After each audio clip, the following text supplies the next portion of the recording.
हनुमान जी की पत्नी कौन है? जानिए हनुमान जी के विवाह का रहस्य। नमस्कार मित्रों, आज मैं आपको एक ऐसी कहानी सुनाने जा रहा हूं जो शायद आपने पहले कभी नहीं सुनी होगी। एक ऐसा रहस्य जो सदियों से शास्त्रों के पन्नों में दबा हुआ है। एक ऐसा सच जो हनुमान जी की छवि को और भी गहरा बना देता है। लेकिन क्या आप जानते हैं कि इन्हीं हनुमान जी का विवाह भी हुआ था? हाँ, आपने सही सुना, हनुमान जी का विवाह। और यह कोई मनगढ़ंत कहानी नहीं है। यह हमारे प्राचीन शास्त्रों में छिपी एक सच्चाई है। तो आइए, मैं आपको उस युग में ले चलता हूँ जब धरती पर देवता विचरण करते थे, जब ऋषि आकाश को छूते थे, जब वानर महाबली होते थे और जब प्रेम की एक अलग ही परिभाषा थी। नमस्कार प्रिय दर्शकों, आप सभी का स्वागत है आपके अपने चैनल सनातन लीला में। मित्रों, आज हम आपके लिए एक नई कथा और एक विशेष वीडियो लेकर आए हैं। आज की कहानी ज्ञान, आस्था और प्रेरणा से भरपूर है। कथा आरंभ करने से पहले आपसे एक छोटा सा अनुरोध है। धार्मिक ग्रंथों में माना गया है कि कथा को बीच में छोड़ देना शुभ नहीं होता, इसलिए इसे अंत तक अवश्य सुनें। और यदि आपके हृदय में अपनी माँ के लिए सच्चा सम्मान और प्रेम है तो इस वीडियो को लाइक करें, चैनल को सब्सक्राइब करें और कमेंट में माँ लिखकर अपना आशीर्वाद जरूर दें। तो आइए, बिना देर किए आरंभ करते हैं आज की यह अद्भुत और प्रेरक कथा। यह त्रेता युग की बात है। उस काल में धरती पर एक अद्भुत संतुलन था। देवता और मनुष्य, ऋषि और राक्षस सभी अपने अपने धर्म का पालन करते थे। प्रकृति उन्मुक्त थी, नदियां गाती थीं, पर्वत ध्यान में डूबे रहते थे और वायु देव की संतान पवन पुत्र हनुमान किष्किंधा वन में अपनी शक्ति को साधने में लीन थे। हनुमान जी उस समय युवा थे। जी हाँ, युवा।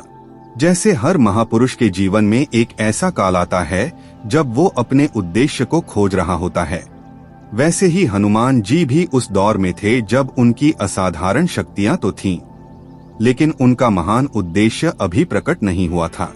वो अपनी विद्या का अभ्यास करते, सूर्य देव से ज्ञान लेते, वायु में उड़ते, पर्वतों को हिलाते और फिर किसी एकांत जगह बैठकर राम नाम का स्मरण करते। उन दिनों किष्किंधा में एक ऋषि आश्रम था, कुंडल ऋषि का आश्रम। वो एक तपस्वी ऋषि थे जिन्होंने अपना सारा जीवन वेद और शास्त्र के अध्ययन में लगाया था। उनके आश्रम में शांति थी, सात्विकता थी और एक अनोखी दिव्यता थी। और उसी आश्रम में थी सुवर्चला। सुवर्चला, यह नाम सुनकर ही मन में एक चित्र उभरता है। सोने जैसी आभा, तेज जैसा व्यक्तित्व। और यही सच था, सुवर्चला साधारण नहीं थीं। वो सूर्य देव की पुत्री थीं। आपने सही सुना, सूर्य देव की पुत्री। वही सूर्य देव जिनसे हनुमान जी ने विद्या प्राप्त की थी, यानी हनुमान जी के गुरु की पुत्री। इस रिश्ते में एक अजीब सी उलझन है, एक दिव्य विधान है जिसे समझने के लिए हमें थोड़ा और पीछे जाना होगा। सुवर्चला का जन्म एक विशेष परिस्थिति में हुआ था। वो एक असाधारण तपस्विनी थीं। उन्होंने बचपन से ही तपस्या का मार्ग चुना था। वो सांसारिक सुखों से विमुख थीं। वो देवलोक की विभूतियों से भी उदासीन थीं। उनके मन में बस एक ही लालसा थी, परम ज्ञान की प्राप्ति। और इसी तपस्या के कारण उन्हें एक विशेष वरदान मिला था। वो वरदान यह था कि जो भी पुरुष उनके साथ विवाह करेगा वो ब्रह्मचर्य का पालन करते हुए भी विवाहित कहलाएगा। यानी सुवर्चला के साथ विवाह करने के बाद भी उनके पति का ब्रह्मचर्य खंडित नहीं होगा। यह वरदान बड़ा रहस्यमय था। यह किसी सामान्य स्त्री के लिए नहीं था, यह किसी विशेष पुरुष के लिए था। किसी ऐसे पुरुष के लिए जिसे ब्रह्मचर्य का पालन भी करना था और जीवन के एक विशेष उद्देश्य को भी पूरा करना था। अब आपको यह जानना होगा कि सुवर्चला की तपस्या का एक दूसरा पहलू भी था। सुवर्चला की तपस्या इतनी तीव्र थी, इतनी असाधारण थी कि उसके कारण तीनों लोकों में एक हलचल मच गई थी। देवगण चिंतित हो गए थे, उनका कहना था कि यदि कोई स्त्री इस तरह तपस्या करती रही तो उसकी शक्ति इतनी बढ़ जाएगी कि संसार का संतुलन बिगड़ सकता है। और यह चिंता निराधार नहीं थी। पराशर संहिता में इस प्रसंग का वर्णन है। जब देवताओं ने सूर्य देव से निवेदन किया कि वो अपनी पुत्री सुवर्चला का विवाह कर दें ताकि उनकी तपस्या की तीव्रता कम हो सके, तो सूर्य देव एक गहरी उलझन में पड़ गए। वो अपनी पुत्री से प्रेम करते थे। वो जानते थे कि सुवर्चला किसी सामान्य पुरुष से विवाह नहीं करेंगी। वो जानते थे कि उनकी पुत्री का ब्रह्मचर्य और तपस्या उनके लिए सर्वोपरि है, और यदि कोई ऐसा विवाह जबरदस्ती किया गया जिसमें सुवर्चला की तपस्या को आघात पहुंचे, तो वो उन्हें कभी माफ नहीं करेंगी। सूर्य देव ने बहुत सोचा, बहुत विचार किया, और तब उनके मन में एक नाम आया, हनुमान, पवन पुत्र हनुमान, जो उनके शिष्य थे, जो उनसे विद्या ग्रहण कर रहे थे, जो स्वयं एक महाबलशाली ब्रह्मचारी थे, जो किसी से भी कम नहीं थे शक्ति में, ज्ञान में, भक्ति में। सूर्य देव ने सोचा, यदि हनुमान से सुवर्चला का विवाह हो तो एक अद्भुत बात होगी। हनुमान का ब्रह्मचर्य खंडित नहीं होगा क्योंकि सुवर्चला के पास वो वरदान है, और सुवर्चला की तपस्या भी पूर्ण रूप से खंडित नहीं होगी क्योंकि वो विवाहित होते हुए भी अपनी साधना जारी रख सकती हैं। यह एक दिव्य समाधान था, लेकिन इसे साकार करना आसान नहीं था, क्योंकि सूर्य देव को अपने शिष्य हनुमान के पास एक ऐसा प्रस्ताव लेकर जाना था जो शायद हनुमान को अस्वीकार लगे। हनुमान तो महान ब्रह्मचारी थे। उन्होंने कभी विवाह के बारे में सोचा भी नहीं था। उनके मन में तो बस राम थे, भक्ति थी, सेवा थी। फिर भी सूर्य देव ने निर्णय किया, वो हनुमान के पास जाएंगे, और वो गए। उस दिन की सुबह बड़ी शांत थी। हनुमान जी किसी पर्वत की चोटी पर बैठे ध्यान में लीन थे। उनके चारों ओर एक दिव्य आभा थी। उनके होठों पर राम नाम था। उनकी सांसों में श्रद्धा थी। तभी उन्हें एक तेज प्रकाश का आभास हुआ। उन्होंने आंखें खोली। सामने सूर्य देव खड़े थे, अपने समस्त तेज के साथ। लेकिन उनके चेहरे पर आज वो दीप्ति नहीं थी जो हमेशा होती थी। आज उनके मुख पर एक चिंता की लकीर थी, एक उलझन थी। हनुमान जी तुरंत उठे। उन्होंने गुरु को प्रणाम किया। गुरुदेव, आप यहाँ? मैं आपके पास आता। आपको इस कष्ट की क्या आवश्यकता थी? सूर्य देव ने प्रेम से मुस्कुराया। हनुमान, तुम्हारे पास आना कोई कष्ट नहीं। तुम मेरे प्रिय शिष्य हो। लेकिन आज मैं एक विशेष कार्य से आया हूँ। हनुमान जी ने ध्यान से देखा। उनकी आंखों में गुरु के प्रति अगाध श्रद्धा थी। आज्ञा करे गुरुदेव, आपका हर वचन मेरे लिए आदेश है। सूर्य देव ने एक लंबी सांस ली और फिर उन्होंने पूरी बात कही। सुवर्चला की तपस्या, देवताओं की चिंता, वो विशेष वरदान और वो असाधारण प्रस्ताव। हनुमान जी सुनते रहे। जैसे जैसे बात आगे बढ़ी, उनके मन में कई भाव उठे। पहले आश्चर्य, फिर संकोच, फिर गहरी सोच। जब सूर्य देव ने बात समाप्त की तो कुछ देर के लिए सन्नाटा छा गया। पर्वत चुप था, वायु थम गई थी, मानो प्रकृति भी इस संवाद को सुन रही थी। हनुमान जी ने आंखें बंद की। उनके हृदय में एक मंथन चल रहा था। वो ब्रह्मचारी थे, महान ब्रह्मचारी। उनकी शक्ति का स्रोत ही उनका ब्रह्मचर्य था। उन्होंने कभी इस मार्ग से विचलित होने की कल्पना भी नहीं की थी। लेकिन गुरु ने कहा था, और गुरु का वचन। हनुमान जी के लिए गुरु का वचन सर्वोपरि था।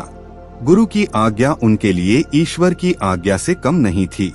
फिर भी उन्होंने एक प्रश्न किया, शांत स्वर में, विनम्र भाव से, गुरुदेव, मैं एक विषय समझना चाहता हूँ।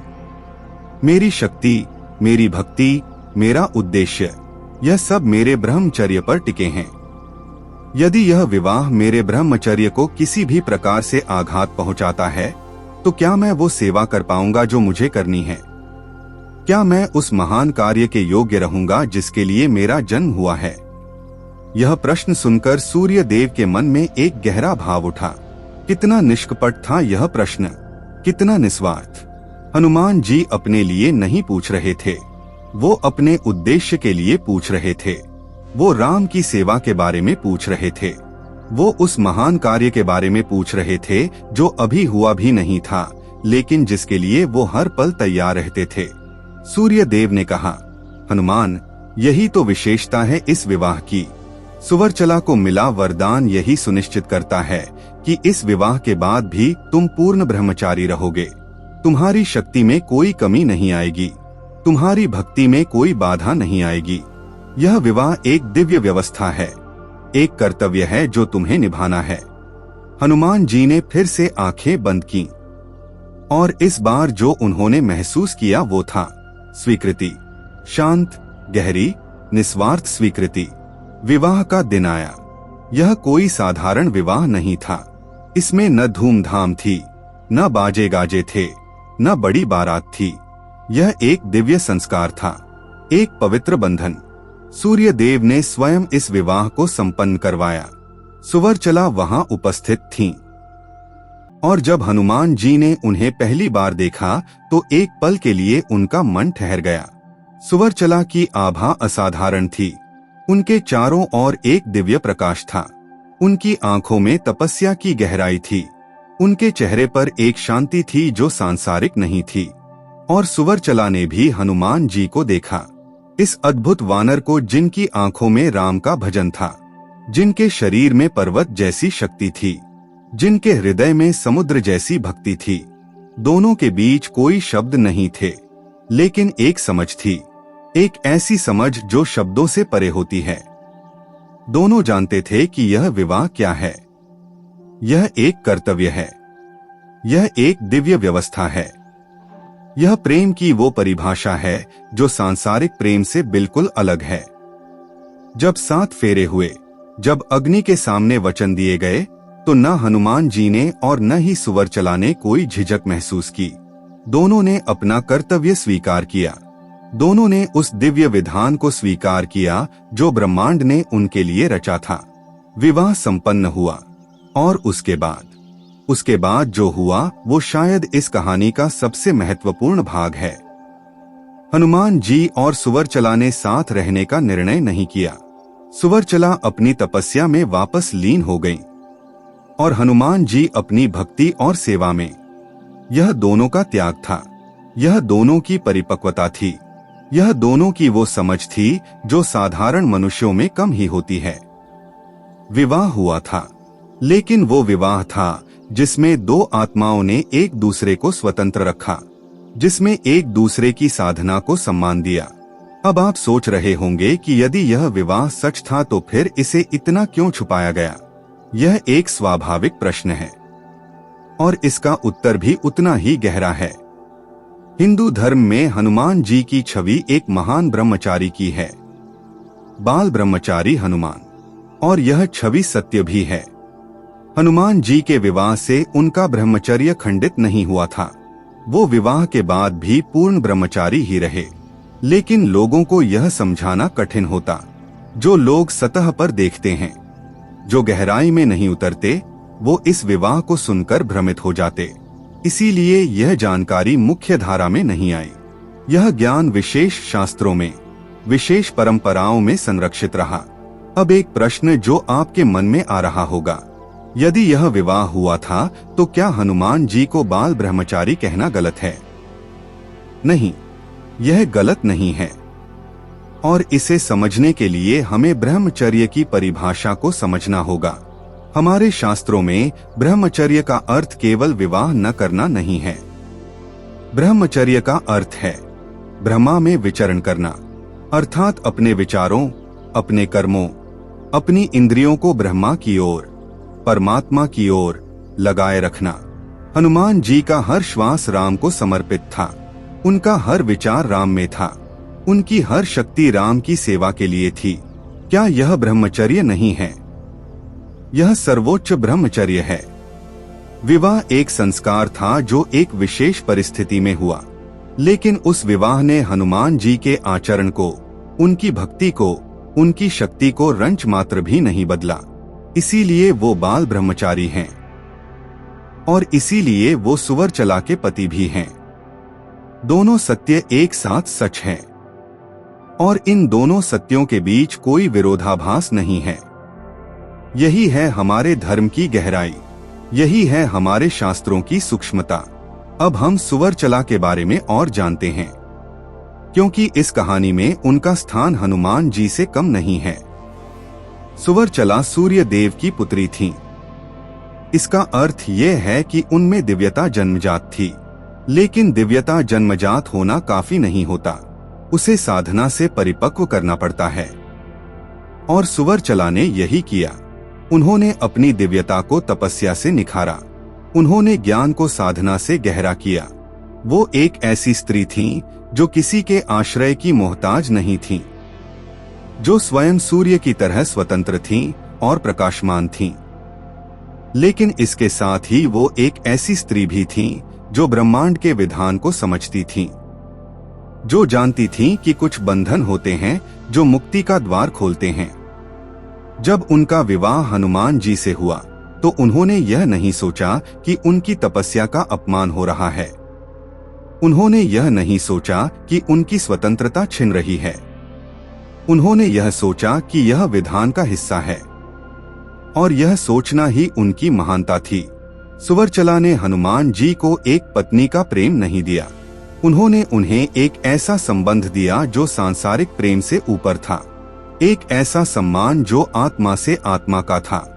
और हनुमान जी ने भी सुवरचला को वही सम्मान दिया। उन्होंने कभी उन्हें रोका नहीं, कभी उनकी साधना में बाधा नहीं डाली, कभी यह नहीं कहा कि पत्नी होने के नाते तुम्हें मेरे पास रहना चाहिए।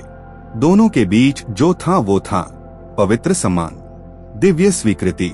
मित्रों, यह कहानी केवल एक रहस्य उजागर करने की कहानी नहीं है। यह कहानी हमें बताती है कि हमारा धर्म कितना विशाल है। हम अक्सर धर्म को नियमों की किताब समझते हैं, लेकिन धर्म केवल नियम नहीं है। धर्म एक जीवन दर्शन है, एक गहरी समझ है। हनुमान जी का जीवन इसी का प्रमाण है। वो ब्रह्मचारी हैं और विवाहित भी, वो महाशक्तिशाली हैं और सबसे विनम्र भी, वो स्वतंत्र हैं और गुरु और राम के परम सेवक भी। यह विरोधाभास नहीं है, यह गहराई है। और सुवरचला जी का जीवन भी इसी का प्रमाण है। वो विवाहित हैं और स्वतंत्र भी, वो किसी के अधीन नहीं हैं और एक महान पुरुष की सहधर्मिणी भी हैं। वो इतिहास में अनाम हैं और उनके बिना इतिहास अधूरा है। यह है हमारे धर्म की गहराई, और यही कारण है कि यह धर्म आज भी जीवित है, आज भी प्रासंगिक है, आज भी मनुष्य को दिशा देता है। मित्रों, यह कहानी जब भी मैं सोचता हूं तो एक बात मन में रह जाती है। हम हनुमान जी को देखते हैं और सोचते हैं, कितने महान हैं, कितनी शक्ति है, कितनी भक्ति है। लेकिन हम यह नहीं सोचते कि यह शक्ति, यह भक्ति, यह अकेले नहीं बनी। इसके पीछे थे सूर्य देव का ज्ञान, अंजना माता का प्रेम, पवन देव का बल और सुवरचला माता की तपस्या।